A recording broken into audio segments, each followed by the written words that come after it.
Hey guys, welcome back to the Readers. I hope you are having an amazing day. Let's get right into the stories. The first one is a pro-revenge story. Was a fun morning at the beginning of last week, starting up my truck and waking everyone up at 2:45 a.m. to learn someone swiped the hollowed-out cats. The idiots missed the neighbors' cameras that basically gave away who they were. It's two kids from the area who drive around in a pretty busted-up police Crown Vic. I chose not to call the cops. Instead, I called one of my friends who's code enforcement and let him know what my plan was, and he relayed the info to the police that I was finally going to do a nuisance tow on that same Crown Victoria. The car they drive isn't street legal as it has no license plates or insurance or working taillights and rattles like shit due to the trash sound system. They also spend their whole day at a chicken shack smoking. Not sure who they're getting money from, but I'm guessing stealing catalytics was part of the equation. When I spotted the car sitting on a quiet street, I called it in and got the go-ahead to tow. I took it straight to the police station and they tried to run a owner check with the VIN number only to find out it hadn't been registered since 2011 and the owner was someone other than the kids who sold them the car with no title because of all the back registration owed. The cops said we can go ahead and take it to the junkyard till they can get a black title, aka certificate of destruction.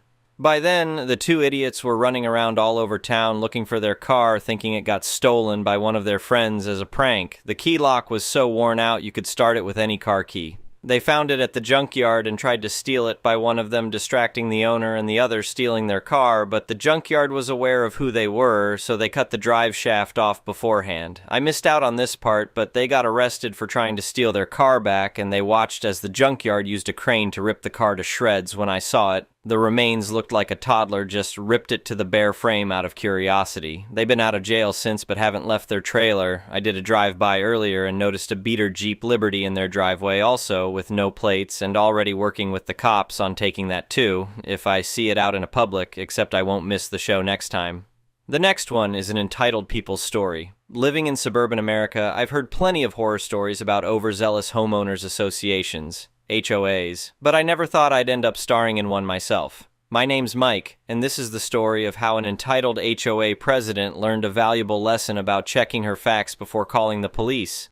My wife Madison and I bought our dream home 2 years ago in a nice neighborhood just outside of Atlanta.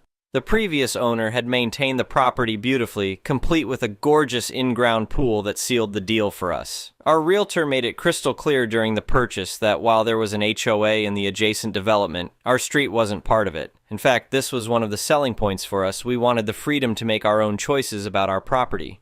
The trouble started last summer when Karen Matthews, yes, her actual name, moved into the HOA community next door and was quickly elected as their new president. From what my neighbors told me, she ran unopposed after basically driving everyone else out of the race with her aggressive community improvement platform. I first met Karen on a sunny Saturday afternoon while I was cleaning the pool. She marched up to my fence like she owned the place, clipboard in hand. "Excuse me?" she called out in that tone that immediately makes your stomach drop. "I'm Karen Matthews, the new HOA president. I'm conducting property inspections and I notice your pool fence isn't up to our standards. It needs to be at least 6 feet tall with self-closing gates." I looked up from skimming leaves, already annoyed at her presumptuous approach. "Hi Karen, I'm Mike. Thing is, I'm not part of your HOA. This street isn't included in your jurisdiction." Karen's face scrunched up like she'd bitten into a lemon. "That's impossible. All homes in Riverside Meadows are part of the HOA. "Actually, this isn't Riverside Meadows," I explained patiently. "This is Oak Street. Different development entirely. You can check the property records if you'd like." "Well, that's clearly a mistake," she huffed. "I'll look into this and get back to you. In the meantime, you need to start bringing your property up to our standards. That pool is a liability." I tried to keep my cool. "Karen, I appreciate your concern, but again, I'm not part of your HOA. My pool meets all county codes, and that's what matters here." She stormed off without another word, and I figured that would be the end of it. I was wrong. The next week, I started getting official-looking letters in my mailbox from the Riverside Meadows HOA, citing various violations about my pool, my landscaping, and even the color of my mailbox. I tossed them in the recycling bin. Then came the certified letters threatening fines, which I also ignored since they had no authority over my property. Things came to a head on Memorial Day weekend. We were hosting a pool party for some friends and their kids. Music was playing at a reasonable volume, kids were splashing around, and the grill was firing up some burgers. It was exactly the kind of summer afternoon we dreamed of when buying the house. Around 3 p.m., 2 police cars pulled up in front of our house, lights flashing. Karen was standing at the end of my driveway, arms crossed triumphantly as 2 officers approached my fence. "Sir," one of the officers called out, "we received a complaint about an unauthorized pool party and multiple HOA violations. Could you step over here, please?" I could feel my blood pressure rising, but I kept my voice steady. "Of course, officer." I walked over, aware that all my guests were watching nervously. Karen jumped in before I could speak. "Officers, this man has been ignoring multiple violation notices. His pool doesn't meet safety standards, and he's hosting large gatherings without proper permits. I want him cited for all applicable violations." The older officer, whose nameplate read Rodriguez, turned to me. "Sir, can you explain your side?"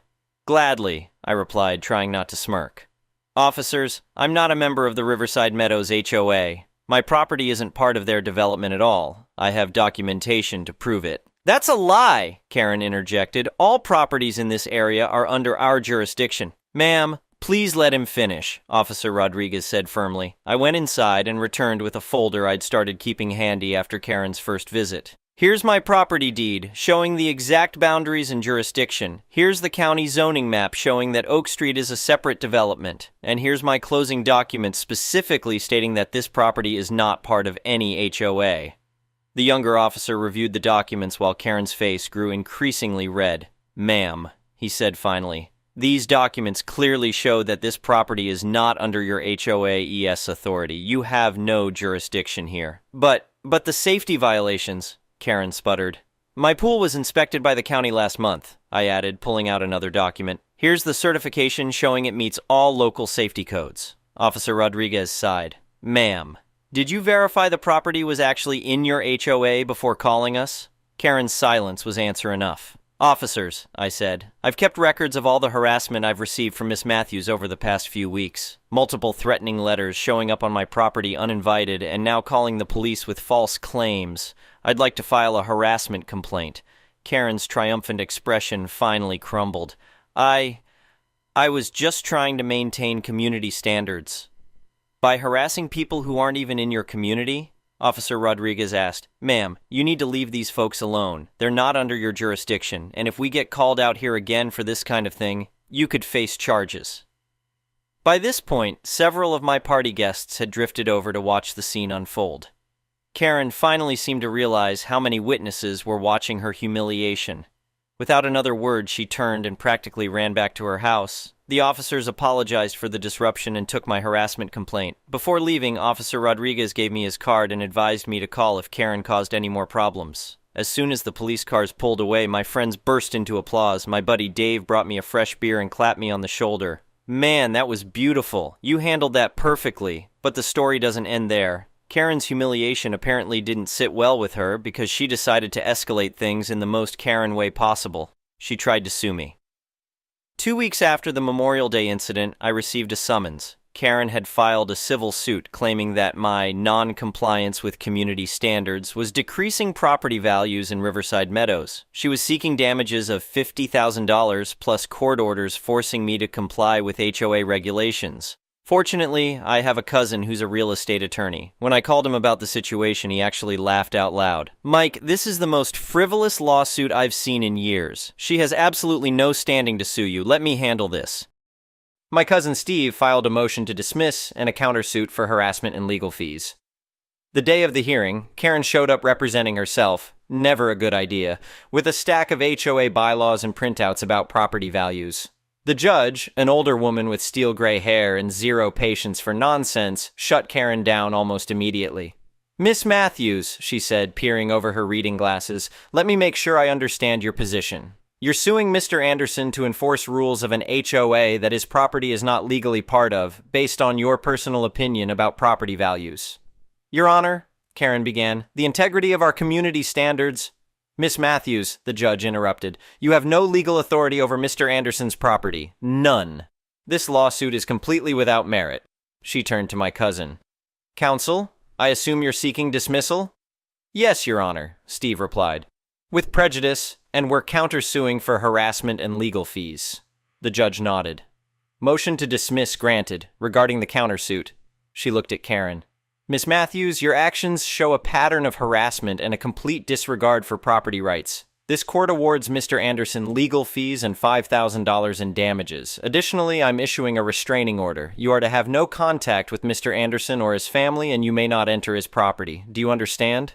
Karen's face went through about 5 different shades of red before she managed to squeak out a "Yes, Your Honor." As we left the courthouse, Steve grinned at me. You know what the best part is? Since she filed as the HOA president, I'm going to send the bill for legal fees to the HOA board. They're going to love that.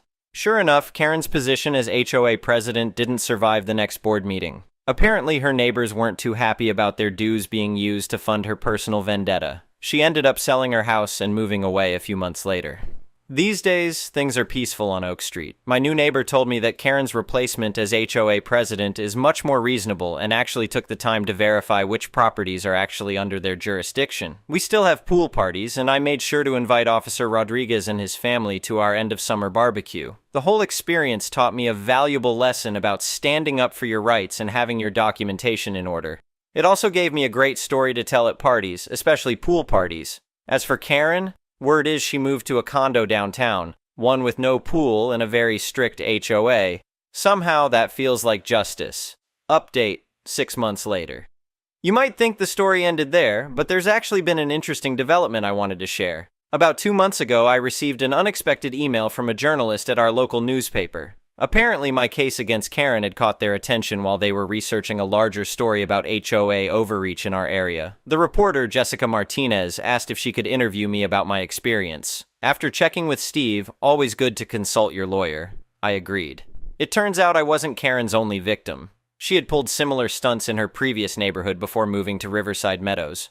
The resulting article, HOAs Gone Wild When Community Management Becomes Community Harassment, was published last month. It featured my story prominently, along with several other local cases of HOA officers abusing their authority. The piece went viral in local social media circles and even got picked up by some national news websites. The most satisfying part, several other homeowners who'd been intimidated by Karen during her reign of terror reached out to thank me for standing up to her. One elderly couple had actually paid fines to her even though they, like me, weren't part of the HOA. Steve is now helping them recover their money. The article also led to some positive changes in our area. The city council is now requiring all HOAs to file accurate maps of their jurisdictions with the county clerk's office, and they've implemented a formal complaint process for HOA disputes. They're also requiring HOA board members to complete training on their legal rights and limitations before taking office. Last week, I ran into Officer Rodriguez at the grocery store. He told me they've started keeping a special file for HOA-related calls, making it easier to identify patterns of harassment. Your case opened our eyes to a real problem, he said. Now we know to ask for jurisdiction verification before responding to HOA complaints. The Riverside Meadows HOA has undergone quite a transformation, too. The new board actually reached out to apologize for Karen's behavior and invited all the neighboring non-HOA residents to their community meeting to discuss ways to work together positively. They've started organizing joint community events, and there's talk of creating a neighborhood watch program that includes both HOA and non-HOA areas. Madison and I still love our house and our pool, maybe even more now. We've become something of a symbol of standing up to HOA overreach, and people occasionally stop by to take pictures of our infamous pool. We've embraced it with humor. I even bought a novelty sign that reads HOA Free Zone for our pool area. The final irony? Our property value has actually increased significantly, partly due to all the publicity. A real estate agent friend told me our house is now listed in their office as the famous HOA Free Pool House. Take that, Karen.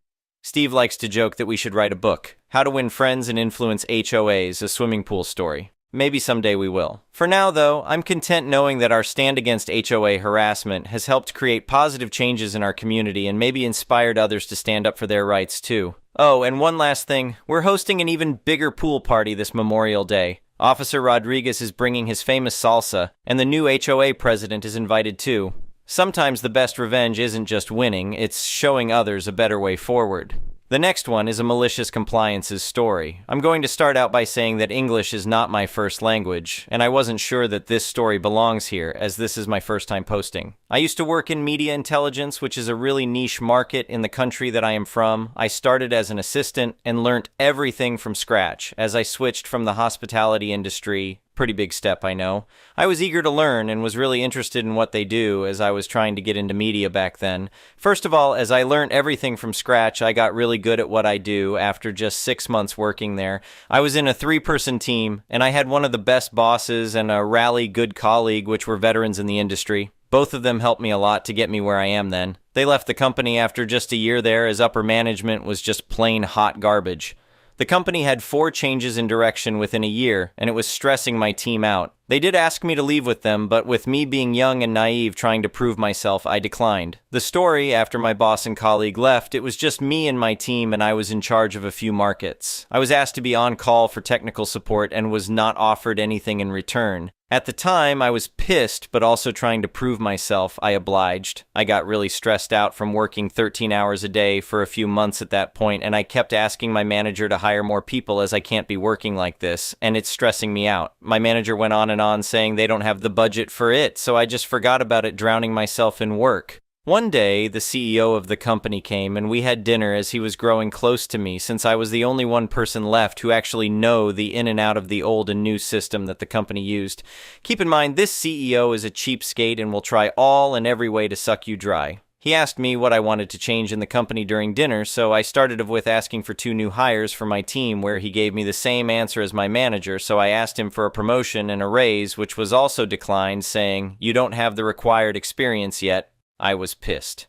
As a normal person would expect, after working 13-hour days for months, you would need rest. I had almost 3 weeks of PTO saved, and I needed the rest. The manager threatened to fire me if I took any PTO, as no one was able to do what I did. I took the PTO anyways. I got well rested and all was good until I came back. There were 2 new faces, and I was pretty confused, so I asked my manager who were they, and she told me they were my replacements. She told me my notice was 2 months, and I had to train them before I leave. She couldn't do anything, as I was the only one in the company who knew how to run the legacy and the new systems, so realistically she couldn't say that I was not training them properly, as she didn't know how things work.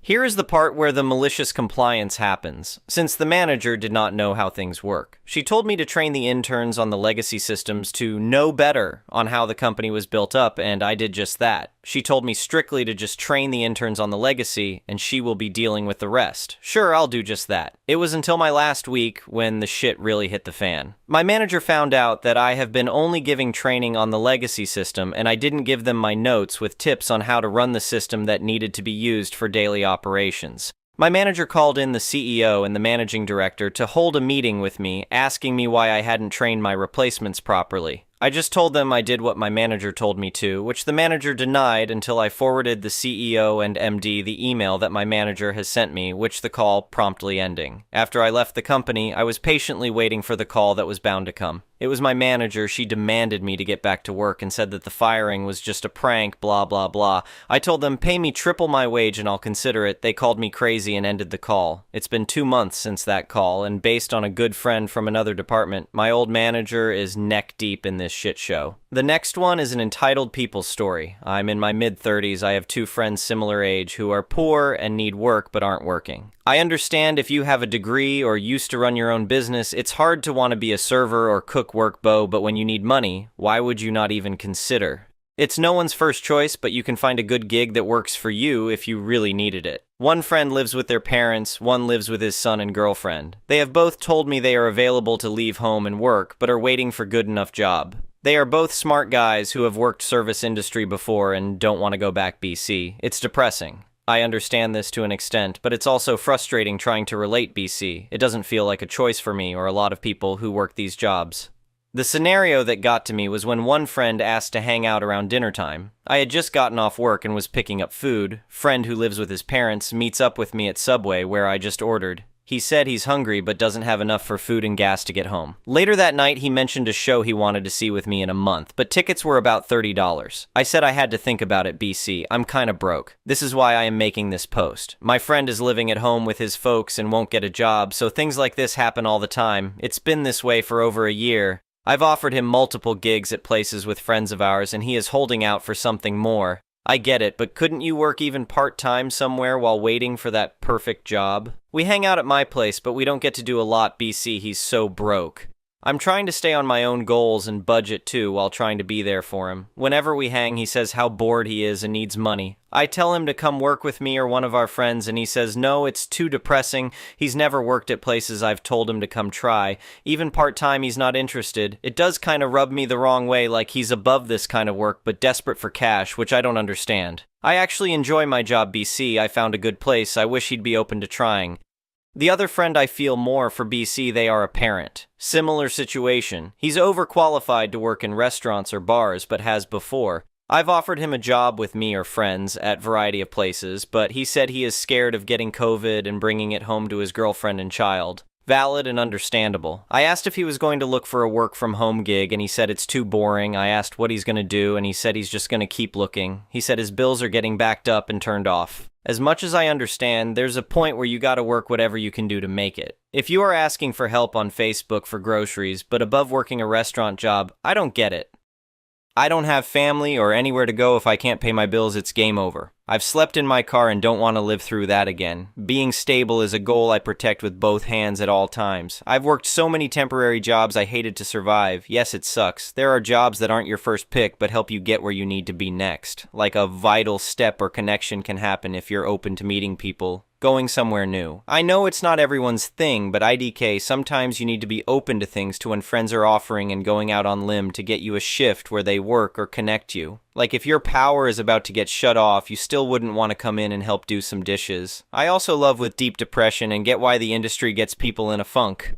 But it also gets a lot of people out of it with a steady paycheck. Sometimes a good boss and friends too. They are my lifesavers, honestly. I need them. Yes, it is humbling working jobs like these in your 30s, but my job is getting me out of debt. I have friends, we work hard, we get raises. The goal is to get in, make what you need, get out, or become a manager. It's not forever, but it's a lot of people's steady now. A willingness to show up can get you out of a hard spot. I made this post after offering both of them a job with me, where they would work with me and get paid same. $20 hourly is good to me, starting right. Because it's a restaurant, they aren't interested. They both have asked to borrow money for stuff this month. I'm not mad, but like laughing, damn. Thank you for watching. I would really appreciate it if you could like the video and subscribe to our channel if you haven't already. We'll see you again tomorrow.